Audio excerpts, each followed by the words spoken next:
Welcome back to my channel, everybody. We're going to talk about vendor booths versus eBay, and how can you tell which is going to sell where?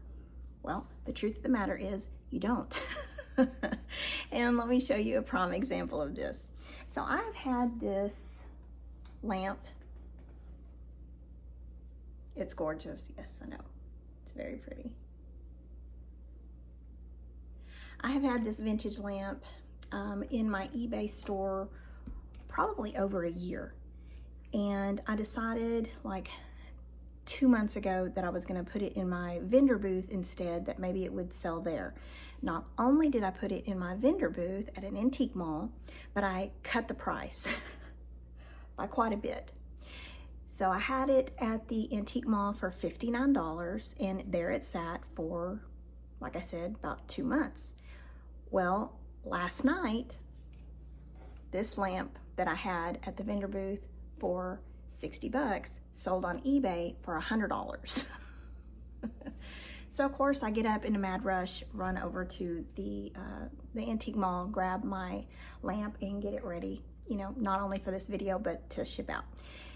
I'm decided to make this video just so that you can kind of see how unpredictable reselling actually is. So you really don't know, but I have noticed this, okay? A lot of people will say, oh, well, you can get more for it on eBay.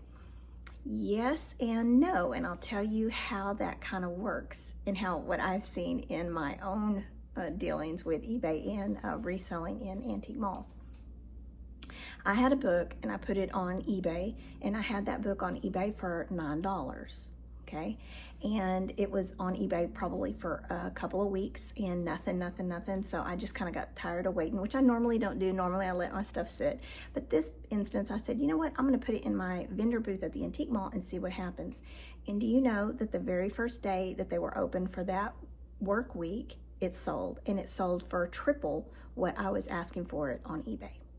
So it just really depends on, you know, who's looking for it. Is it something that's, you know, unique to that person? Is it nostalgia? Is it, you know, whatever it is. I normally don't have stuff in my vendor booth and on eBay. I'll either do one or the other. This particular lamp, I had forgotten that I had taken it to my vendor booth. And so it was still on eBay, which, like I said, I normally don't do that.